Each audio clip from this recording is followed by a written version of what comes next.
Film Ram Lakhan का music album अक्टूबर 1988 में release हुआ था और ये पहली हिंदी फिल्म थी जिसकी sound track audio CD format में भी जारी की गई। उससे पहले बॉलीवुड फिल्मों का संगीत आमतौर पर ऑडियो कैसेट और एलपी रिकॉर्ड पर ही आता था। उस समय भारत में सीडी तकनीक बिल्कुल नहीं थी, इसलिए राम लखन का म्यूजिक सीडी पर आना एक बड़ा बदलाव माना गया। इसने म्यूजिक इंडस्ट्री में एक नया ट्रेंड शुरू किया, जिसके बाद धीरे धीरे अन्य फिल्मों के गाने भी सीडी पर रिलीज होने लगे। 2. माधुरी दीक्षित का लॉन्च। माधुरी दीक्षित के करियर की शुरुआत में कई फिल्में फ्लॉप हुई थी, जिससे उनका नाम ज्यादा नहीं बन पाया।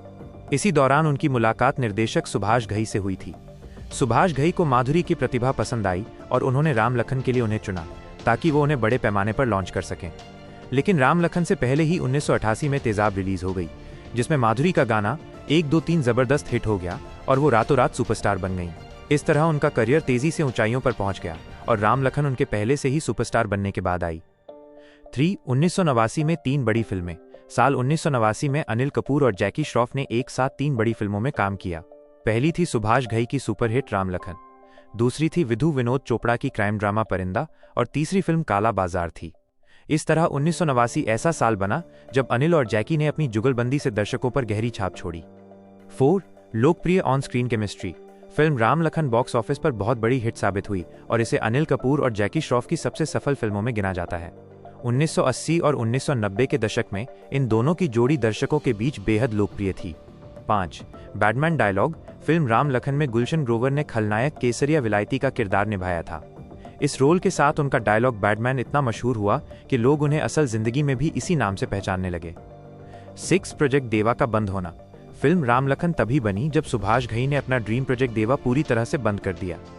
देवा में अमिताभ बच्चन को टाइटल रोल के लिए साइन किया गया था, लेकिन बजट की दिक्कतें, शूटिंग की तारीखों की समस्या और क्रिएटिव मतभेद के चलते ये प्रोजेक्ट रद्द कर दिया गया। देवा रुकने के बाद घई ने नई कहानी पर काम शुरू किया और उसी का नतीजा राम लखन बनी। 7. संगीतकारों की सुलह।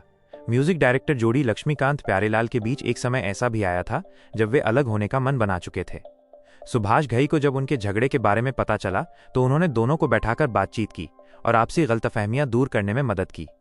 सुभाष घई की समझाइश के बाद लक्ष्मीकांत प्यारेलाल फिर से साथ आ गए और उन्होंने मिलकर राम लखन का जबरदस्त हिट संगीत तैयार किया। 8. रोनित रॉय का अनुभव।